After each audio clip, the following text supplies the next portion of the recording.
안녕하세요. 7월 3주차 고팍스 뉴스레터입니다.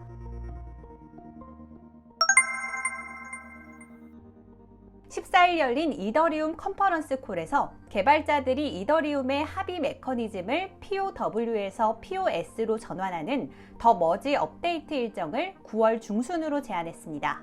이더리움 재단의 핵심 개발자인 팀 베이코는 더 머지가 9월 중순경에는 이루어질 수 있을 것으로 예상한다고 밝혔는데요. 가상자산 전문 미디어 디파이언트는 이와 같은 기한에 대해 따로 이의는 나오지 않았으며 해당 일정은 데드라인이기보다는 로드맵에 가깝다고 밝혔습니다. 현재 이더리움은 롭스텐과 세폴리아 테스트넷의 병합을 성공적으로 마쳤으며 마지막 단계인 고엘리 테스트넷의 POS 통합만을 남겨두고 있는데요. 한편 이 같은 이더리움의 더 머지 소프트 타임라인이 발표되자 이더리움의 가격이 강력한 상승세를 보이고 있습니다. 지난 13일 고팍스 원화마켓 기준 130만원 초반에 거래되던 이더리움은 21일 17시 기준 190만원 선에서 거래되고 있습니다.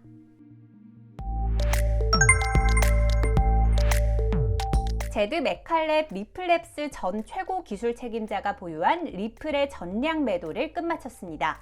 리플의 익스플로러인 리플 스캔을 통해 확인한 정보에 따르면 현재 제드 맥칼렙 소유 지갑은 모든 XRP를 매도하여 극소량의 XRP만을 남겨둔 채 지갑 계정 삭제 처리를 한 것으로 밝혀졌는데요. 리플랩스의 공동 창업자인 제드는 지난 2014년 리플사를 떠나면서 약 90억 개의 XRP를 할당받았으며 이후 꾸준한 매도를 진행해왔습니다. 그간 제드 전 CTO의 덤핑 물량은 전체 XRP 유통량의 19%가량을 차지하는 엄청난 규모로 XRP 가격 상승을 가로막는 큰 장애물로 여겨져 왔는데요. 한편 제드가 보유하고 있던 모든 XRP를 팔아치웠다는 소식이 전해지자 XRP 투자자 사이에서는 분노의 목소리가 터져 나오고 있습니다. 불과 며칠 전 제드는 보유한 XRP를 모두 파는 건 바보 같은 일이며 500만 개의 XRP는 계속 보유할 것이라고 언급하며 280만 개의 XRP를 매수한 바 있습니다.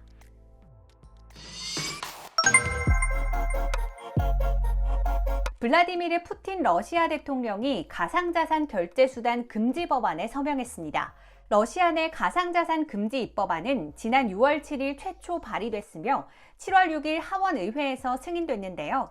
해당 법안은 현지 상품과 서비스의 디지털 금융자산 경제 활동을 금지하는 내용으로 DFA는 토큰 등 가상자산을 설명하는 법정 용어입니다.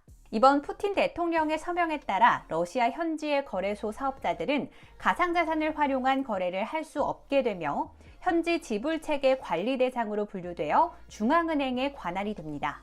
한편 과거 러시아 금융당국은 국제결제체계로서의 가상자산 활용에는 허가를 시사한 바 있는데요. 실제로 비트코인 등 가상자산을 활용한 결제 시스템 구축은 우크라이나와의 전쟁 이후 국제사회로부터 고립된 러시아의 공급망 타겟책 중 하나였습니다.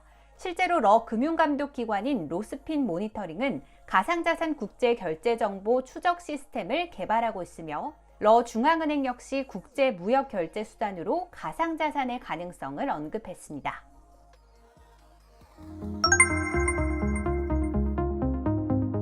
테슬라가 보유 중인 비트코인을 현금화했습니다. 20일 공개된 테슬라의 2분기 대차 대조표에 따르면 그간 투자했던 비트코인의 비중을 2억 달러 정도 규모로 대폭 줄인 것으로 나타났는데요. 이번에 테슬라가 현금화한 비트코인은 테슬라 비트코인 보유분의 75%에 해당하는 큰 비율로 이에 따라 테슬라 대차 대조표에 법정 화폐인 9억 3,600만 달러가 추가됐습니다. 과거 일론 머스크 테슬라 CEO는 트위터를 통해 보유 중인 비트코인을 팔지 않겠다라고 밝힌 바 있으나 비트코인 가격 하락에 따라 손상 차손이 발생하자 이를 견디지 못하고 손절한 것으로 보이는데요.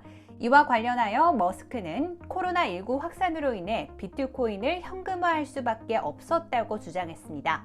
그는 테슬라 실적 보고 자리에서 테슬라의 비트코인 매도 이유를 말해야 한다며 중국의 코로나 봉쇄령이라는 불확실성을 감당하기 위해 현금 보유가 중요했다라고 설명했습니다. 다만 그는 추후에 다시 비트코인 보유량을 늘릴 가능성이 열려 있으며 이번에 현금화를 비트코인에 대한 최종 판단으로 받아들이면 안 된다라고 덧붙였습니다. 아직 가상자산 기업의 파산 여파가 완전히 진정되지 않은 상태에서 테슬라의 매도 소식이 전해지면서 시장이 다시 요동치고 있습니다.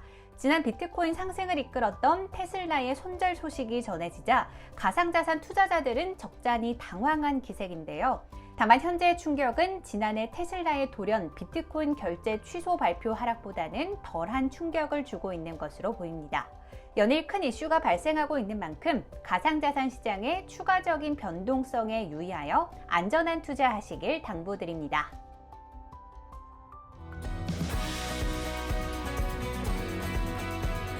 참여만 해도 최대 3만 원 즉시 지급, 전북은행 실명 확인 계좌 등록 이벤트가 8월 9일까지 진행됩니다. 고팍스 워너마켓에서 편하게 거래하시고 이벤트 혜택도 받아가세요. 더 자세한 내용은 이벤트 페이지를 확인해주세요. 고팍스 인사이트에서 2022년 6월 가상자산 시장의 주요 이슈들을 정리했습니다. 더 자세한 내용은 보고서 원문을 통해 확인해 주시기 바랍니다. 블록체인 특강, 블록체인 연구소의 장중혁 소장님이 돌아왔습니다. 디파이에 대한 보다 심도 있는 내용을 알고 싶으신 분들은 알고팍스를 통해 확인해 주세요.